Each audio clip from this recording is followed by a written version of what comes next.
Hi guys, welcome from Pax Europiana. This time again, fireside talk about the Forum Alpbach, which has now started at this moment.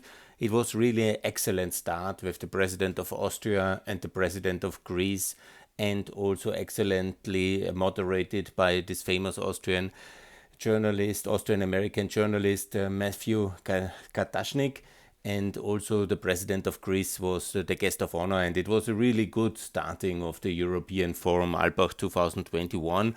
Also an excellent start by the president, Mr. Dreichel, and I'm just digitally participating this year, and I can really just congratulate for this the decision to let it take happen under these conditions of the corona crisis. It was really courageous and it was the right thing to do.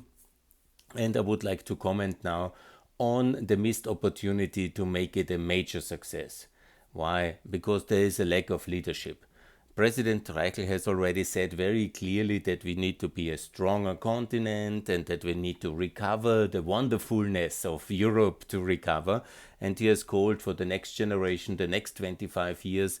Now it's the 76th forum, and then the next 25 years, basically until 100, to discuss how Europe can be really the wonderfulness factor, he called it. It was kind of Austrian English word. And he called for courage, for Fridays for Future to address the climate crisis, but also a Monday for entrepreneurship and Saturday for being strong in defense. He called it that we should have our own military capabilities to help in Afghanistan if it's needed for evacuation. And he had one day for everything, from education to all the other points. It was really very interesting, and it was very good vision to have a strong European continent. And that was actually, I completely shared it, and I really endorsed that message. We should be a more united and stronger continent, and it's absolutely what Pax Europiana is about. But also Mr. Dreichel, he said we have kept peace because of Europe. He didn't mention NATO, not a single time. He mentioned that there was the Balkan Wars, that he has understood, obviously. He is also the former manager of an important Austrian bank, the Erste, which has a lot of holdings all over the Balkans and in Eastern Europe, and also knows Ukraine. They also had a lot of borrowing in Ukraine, but he didn't mention Ukraine. So the Balkan Wars has reached the Austrian top leadership mentality-wise, but the Ukraine war since 2014 in 14,000 dead is not in Europe. I didn't understand that. Actually it was very disappointing also from that aspect. Yeah, because you should always mention Ukraine when you talk about peace in Europe, and you should always call that Ukraine is attacked by Russia, and you should call for peace in Ukraine and for the removal of Russian troops from Donbass and from Crimea. That's why we have this Crimean platform. Obviously, I say NATO membership, but the consensus is obviously to have the removal of Russian troops from Crimea and from Donbass. Yeah? Why he didn't call for that? A missed opportunity. The second point is then the two presidents were asked by the moderator, Matthew, how, from Politico, very excellent, how actually they should respond to the Afghan crisis. And both presidents are the hope of liberal Europe in a sense. Mr. van der Bellen, don't forget, I personally voted for him. When I'm a conservative, I voted for him to have no populist in that position in 2016. And he didn't call for having more Afghan refugees in Austria because it's not popular and the government doesn't want it. And he didn't want to provoke the government, and so he missed this opportunity. But why then to go to this forum, and why then to call for this kind of lofty things? We have to fix the climate crisis, but we are not able to help 1,000 refugees from Afghanistan. Women rights activists could be easily integrated in Austria. We have already 40,000. That's the argument of Mr. Nehammer, the Austrian Minister of Interior. Yes, if we have already 40,000, 1,000 more can easily integrate in the Afghan community, and there will be no problems with them. Absolutely no. You can even select how many you take and what kind of background. Just save some. And that would be the human thing to do in this emergency crisis. But Mr. Mr. van der Bellen, he couldn't escape, he couldn't ask for it. He was too shy, too timid, too afraid of a coalition crisis with Sebastian Kurz. But he felt somehow necessary to say that Europe shouldn't be a colony of the United States of America. So his whole left wing kind of extreme anti Americanism come out of him, like it was very necessary. But a human call for helping 1,000 people, which we left now alone in Afghanistan, it was not possible for him. And the Greek president, because also Greece, they build a wall now, worse than Trump. That the Greeks have built a wall towards Turkey. That not even Trump has finished his wall. But Mitsotakis has finished his wall with high speed, towards Turkey, which is a NATO ally and which is in the EU customs union. But they are very protectionist against other people there as well, and they treat the people who arrive from Iraq, Syria, and Lebanon and Afghanistan, Pakistan, they arrive in the Greek islands, they treat them very badly there in all these famous terrible camps which they have managed so badly. And they always blame us, the rest of the Europeans, for letting them alone, but they are the ones who have the immediate responsibility for these camps, and they are mismanaging them very badly in Greece. And the hope of liberal Europe has then also nothing to say in terms of being merciful and human in a real big natural crisis. But they have a lot to say on climate crisis. Because, that's relatively easy. That's in a way far away. And that's, you can always, nobody is directly affected but the taxpayer. And it has also not a big impact. We will have not less wildfires or less floods when we now, for the next 50 years, reduce the carbon. Obviously, and that's, if you want to have less fire, if you want to have less floods, you have to invest in the emergency protection measures. You have to manage your forests and your rivers more accurately. You have to do a different urban planning and a different landscape planning. And you have to have much more emergency response forces prepared and equipped. But, also decarbonization has an effect, and there's no doubt. But a very long-term effect, obviously, and a very expensive effect. And that you can always call, and you say you understand the climate crisis, you really understand, you care for that, but for the immediate crisis of the Afghan people, you have no heart. It doesn't matter for you. They should go in Pakistan. They were also agreeing that they have a very good, settlement plan, in Pakistan.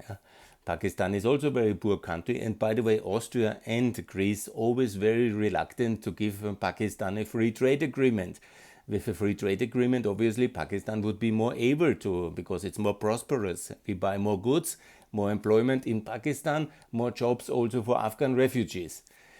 But such a simple logic is not possible, obviously, for Mr. van der Bellen and the Greek president, which both are very personal, nice people, but they have failed the opportunity to call for more openness and for more human policy.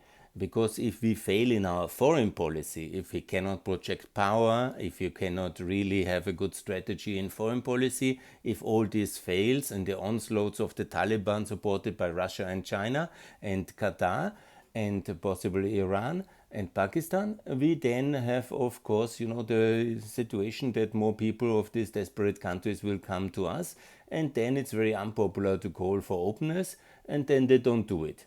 But the climate is the biggest issue.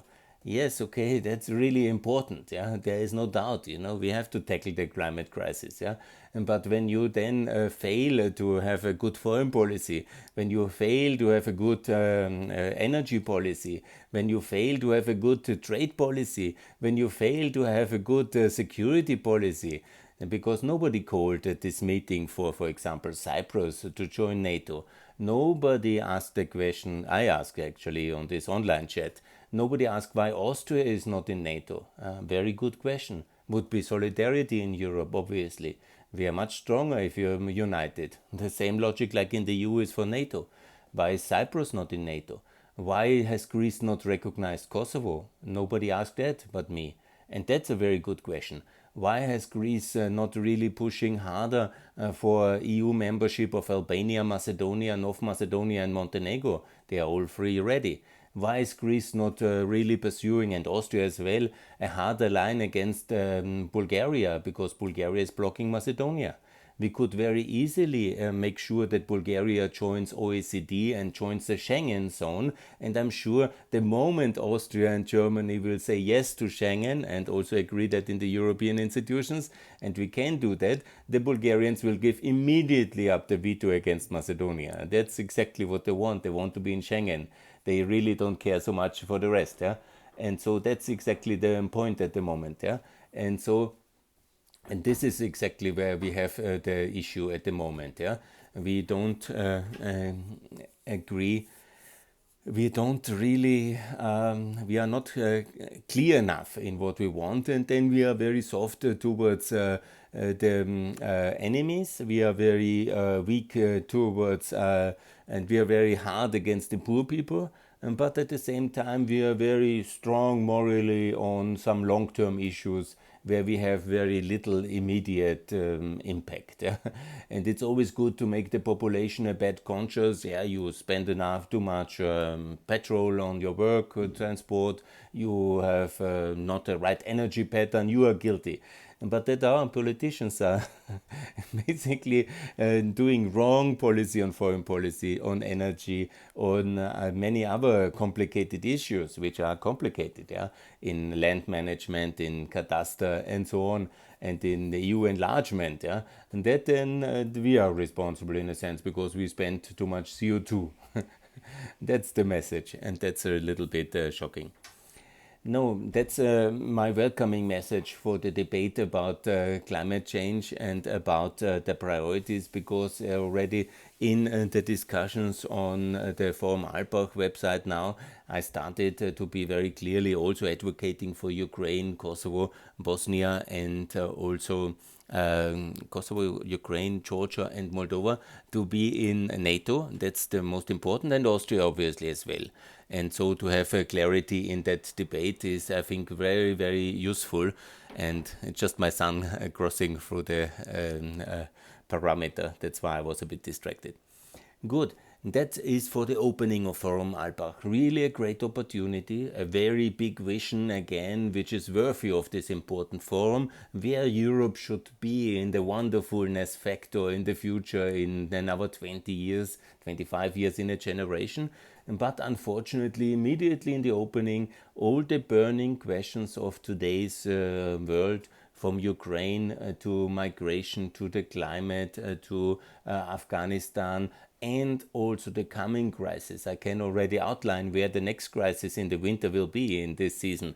It will be in Iraq, it will be in Syria, it will be in Lebanon, and other countries in the Middle East. Yeah?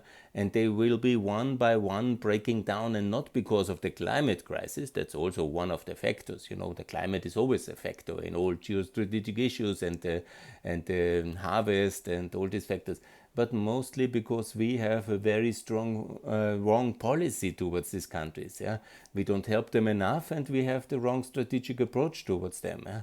And also there are other countries, our opponents, work stronger, you know, with Assad, for example, in terms of the Russians, or Iran in terms of Iraq, and Lebanon already in a big crisis. And we then always do like we would be completely surprised of the next one. And it must be the climate change, which is the real reason for the breakdown of order in Afghanistan and in Iraq and in Syria and in Lebanon. And please, it's not. These are absolutely political, strategic crises of our times. They are very serious and significant political failures. They are not natural disasters. The Taliban conquest of the spring-summer offensive 2021 is a military, political, strategic disaster, and has very little it's also very little to do with climate change. Yeah? It is a military, political, strategic, fiscal, and most of all a political decision, the withdrawal at this time to these conditions. It's politicians who make that decision, not the nature. And that is absolute. And it's also not long-term questions about decarbonization or not, or the CO2. No, it's a question of our alliance system. It's a question of our belief in our strategic kind of defense system, in our value system, and it's the opponents which are also pushing against that. In the case of Afghanistan, very clear the Russian Chinese Qatari alliance, and in the case of the other crisis hotspots, again, it is other factors, but more or less it's the similar kind of combination of hostile states which are working against us. And we are focusing on very lofty long-term crisis points, which of course the population takes very seriously, because that's of course a big issue.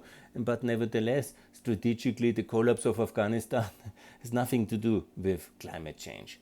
And our inability to enlarge the European Union, to enlarge NATO, our inability to coordinate our policy effectively with the United States, our inability to project power, our inability to be more united strategically and in terms of capacity for military hardware, our inability in decision making, our division in all the issues from Kosovo to Ukraine, our inability to convince our own members like Greece to recognize our own allies like Kosovo, and our inability to integrate the Balkans in the European Union, our inability to grant EU potential candidate status to Ukraine, Moldova and Georgia, our inability to enlarge the Schengen zone, our many inabilities are the real problems here.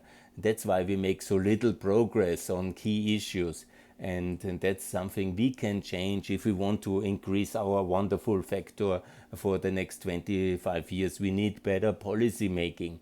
And it starts with very concrete institutional steps in terms of enlargement, of the euro, the Schengen system, the CEFTA, Regional Cooperation Council, and so on and so on. The whole podcast series I've made about these 21 institutions which need to be enlarged. And again, I repeat, if the OSCE would have been enlarged to Afghanistan from the start of 2002 and 2001, we would have much better results. But we decided not to do that. Because when it comes about concrete decisions, about concrete institutional enlargement, we are extremely reluctant to engage and to be open. From the EU, from NATO, from the UN, all institutional questions take a long time. And then the situation on the ground deteriorates in the time we need to get our act together. I mean, the best example again is the Kosovo recognition of Cyprus, of Romania, Slovakia, Spain. Very bad how long this takes. It's now 13 years independence recognized by all major powers of the West, of the free world. But some few not. And so we have a lot of problems. And the same is also in the case of Ukraine and its ambition to join the EU and NATO. Now the Hungarians don't want it. The French don't think it's wise.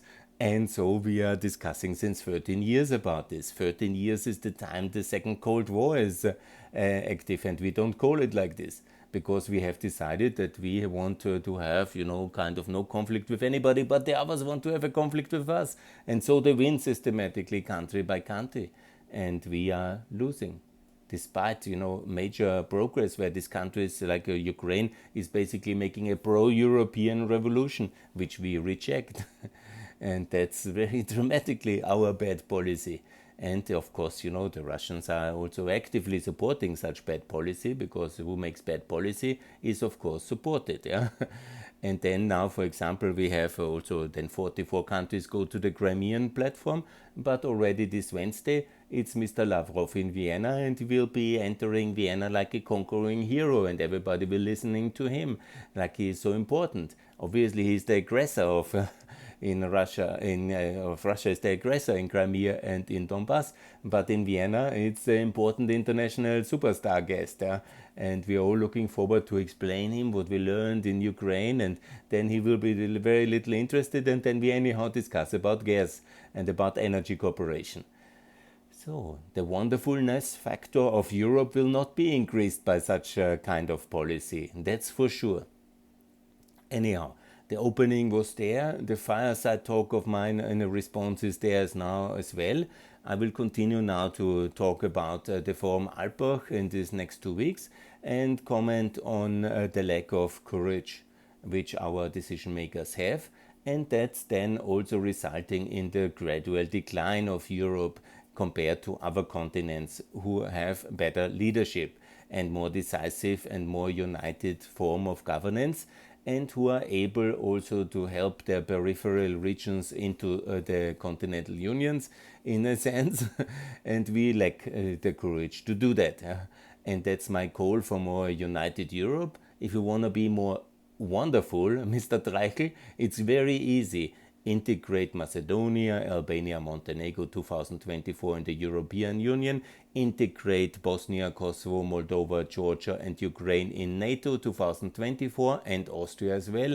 And then enlarge the Eurozone faster with Romania very much in the interest of the Erste Bank, Romania 2023 already in the Eurozone, and unilateral enlargement and encouragement of adoption of the euro from Ukraine to also Bosnia, Macedonia and Albania, and Schengen zone enlargement of Bulgaria and Romania already now 2023 to also integrate these countries, and your Croatia obviously, and the Americans can add the visa waiver for Cyprus, Romania and Bulgaria, and the Bulgarians will withdraw their boycott of Macedonia, the Romanians recognize Kosovo, and suddenly we are much better and more united Europe.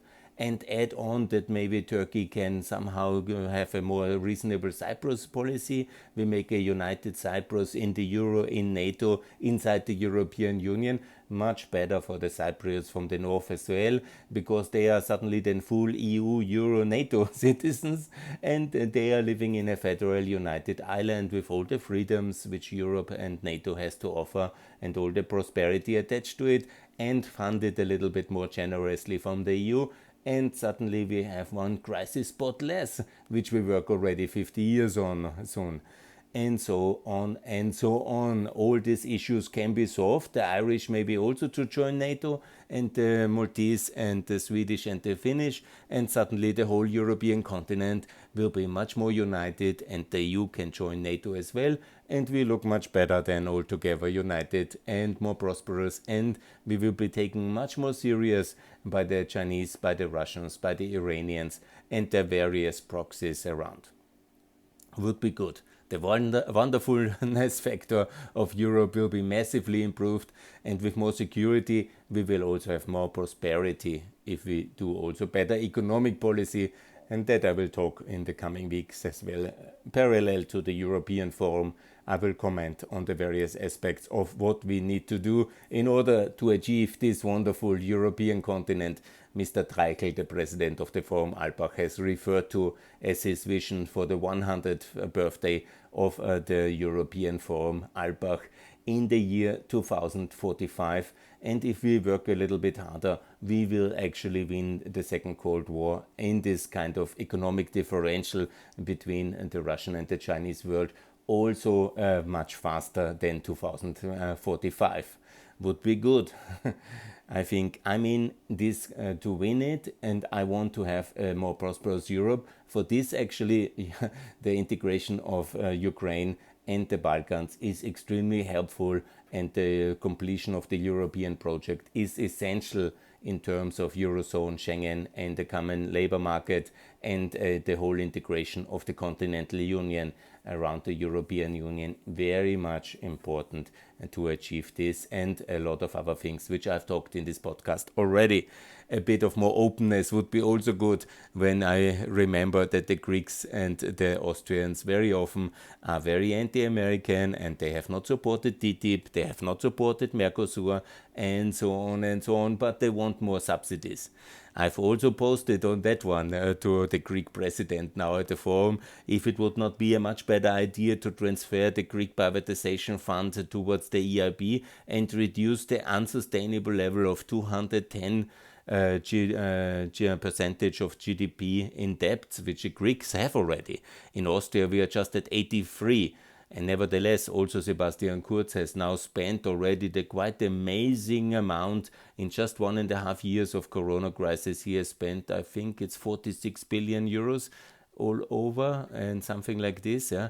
And it's quite 46 was until April, so it's more already. So he has spent more or less 3 billion euro every month. He's in power with the Green coalition partner, and the Greeks have spent significantly more. They are now at 210 already.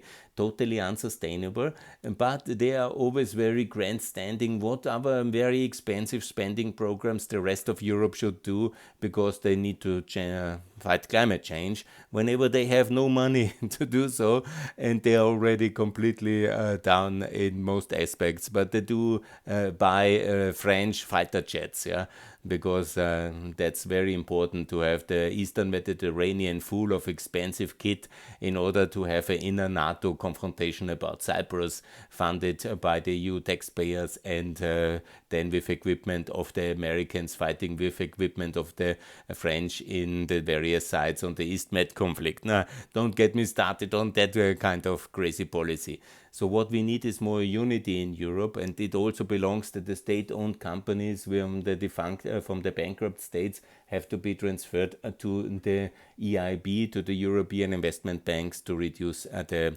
debt levels and to have more unity also in that state company levels and in the debt sector. But I will explain that more in other videos. And now that's only the start of my series for Alpbach. Thanks a lot for listening. Wish you a successful Forum Alpbach 2021 and looking very much forward for the next session to come. Thanks a lot. All the best. Bye.